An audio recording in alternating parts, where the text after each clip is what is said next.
Sorry ass DJ.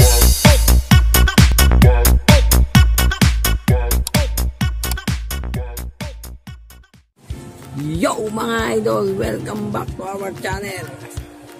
Ang may gagawin nga pala tayo ngayon mga idol, ito ay ang pagluluto. Tuturuan ko kayo magluto ng fried kare-kares. So, syempre, kailangan alam nyo din ang ingredients yan. Ituturo sa inyo kung paano magluto ng fried kare-kare. Ito ang mga ingredients. Bawang, sibuyas,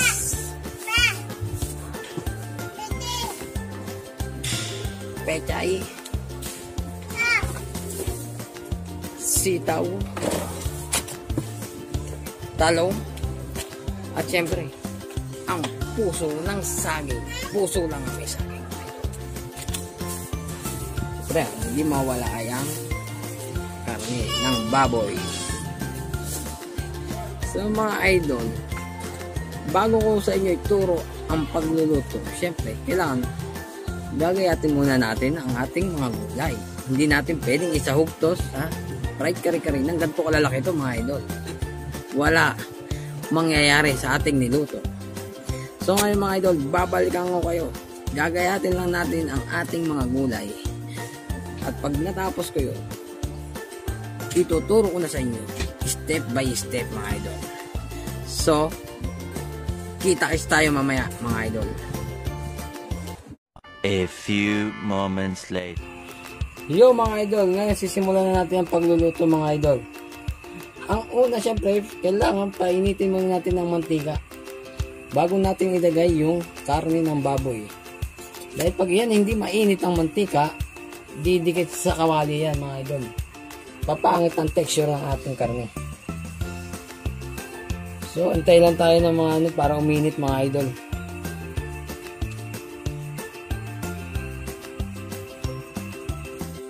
So mga idol, ilalagay na natin ang karne. Dito sa paglalagay mga idol, kunting ingat lang dahil tumatalsik ang mantika. Ayan mga idol, ilalagay na natin.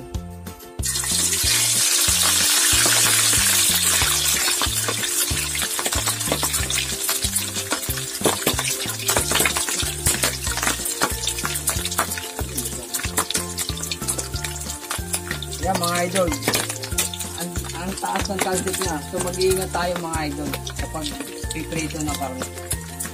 Pwede din natin takpan niya kung talagang natatakot tayo sa talsik. Pwede natin takpan mga idol.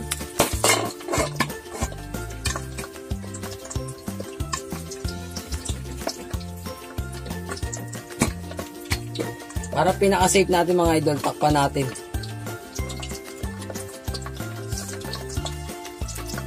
So, hintayin lang natin siyang mamula mga idol.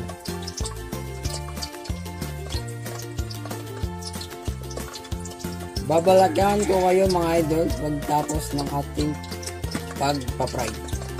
Medyo mahaba pa yan mga idol. So mga idol, iyan, nakikita nyo na yung kulay ng ating karne. Ito mga idol, nag-double fry tayo dito. Kanina, hindi ko na naipakita sa inyo, hinango ko to tapos pinalamig. Then, pagka lumamig ng konti, saka natin ulit sinalang. Kaya mga idol, hanguin na natin ito mga idol.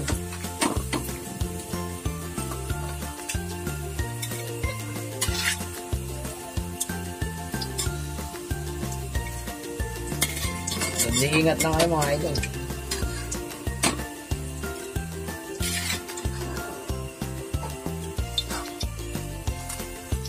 Yan mga idol, nakita nyo na mga idol. Yummy!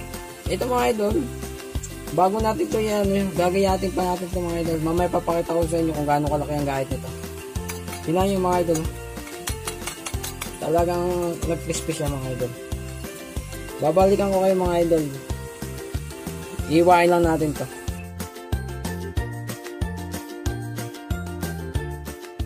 So, yan nga mga idol.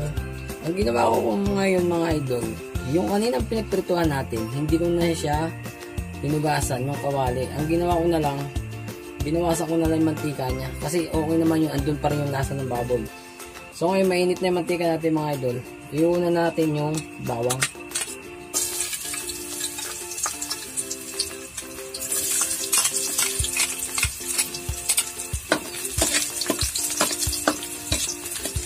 Yan mga idol. Hintay lang natin ng konting mag-brown lang siya mga idol. Then isunod na natin pag medyo brown na mga idol. Sunod natin ang sibuyas. Dahil mga idol. Naamoy ko na. Kasarapan mga idol. And then hahalo-halo lang natin mga idol. Yan mga idol. Pagkatapos yung mga idol, isusunod na natin itong puso. Huwag nyo na masyadong hintayin masunog ang bawang kasi mag-iiba ang lasa niyan.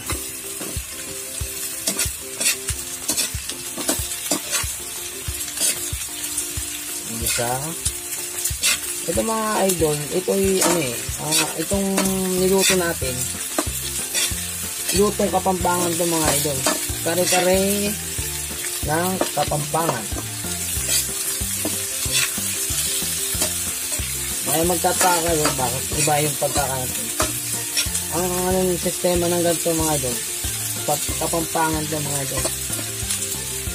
Kapampangan kare-kare, toasted kare-kare. Okay, sunod natin ito mga idol, yung sitaw, kita nyo naman, ganyan lang kahit mga idol. Tamang haba lang mga idol. Tansyahin nyo na lang mga idol, wag lang sobrang haba. Baka pagkain yung mga idol, maano kayo, mabulo na kayo sa sobrang haba ng pagkakapupo nyo. And then, isa, halo nyo lang. Ngayon, mga idol, isusunod na natin itong pangalawang gata mga idol. Yan. Yan na magpapalambot dyan sa sitaw saka dyan sa puso ng saging. Dahil nga puso lang ang may saging mga idol.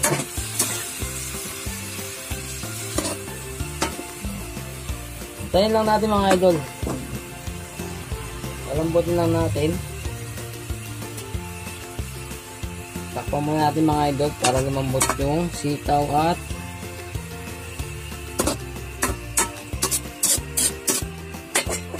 ayan mga idol. Takpan lang muna natin mga idol.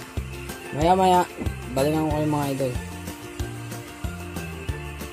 So ngayon titingnan natin mga idol kung malambot na.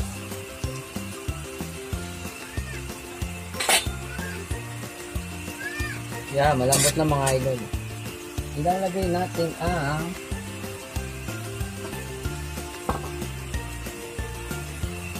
Mamasitas Aswete mga idol. Ako kasi mga idol, pag nilalagyan ko ng aswete, kahit powder siya, nilalagay ko sa tubig para mas mabilis siyang humalo sa ano natin, niluluto natin mga idol.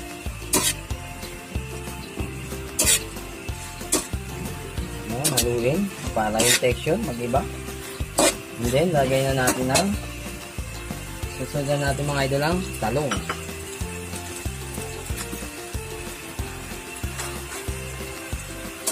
Haluin.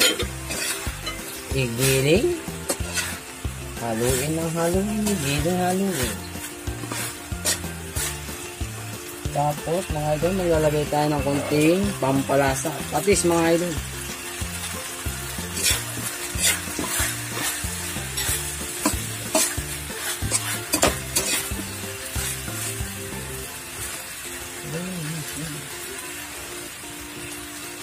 Isusunod na natin mga idol itong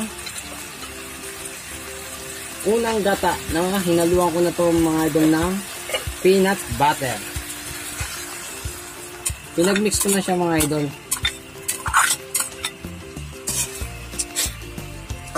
Naamoy ko na mga idol ang kasarapan ng ating kare-kare.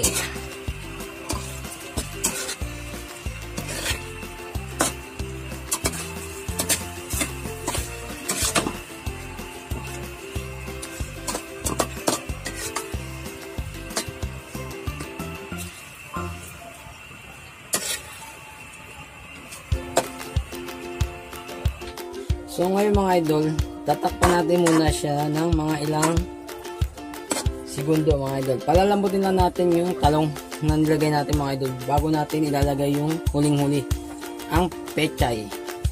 So takpan muna natin mga idol. Palambutin lang natin siya mga idol.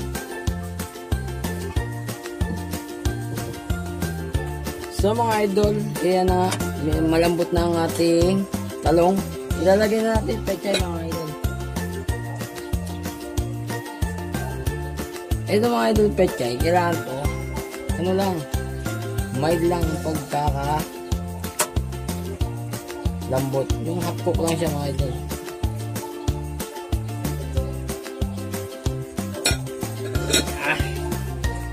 Hintayin lang natin siya mga idol na maglambot. Nahapok natin yung mga idol. Yan, gaganyan na natin siya idol para lumambot. Hindi natin siya haluin mga idol para hindi masyadong malasog ang ating pechay.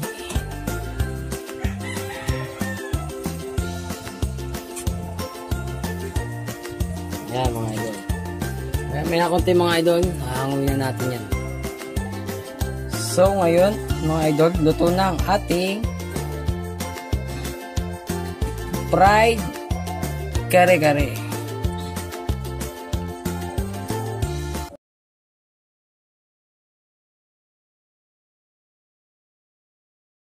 Yung mga idol, dito ko natatapusin ang video ko na to. At kung kayo ay nagutom at nasarapan sa vlog ko na to, huwag niyong kalimutan mag-comment sa baba.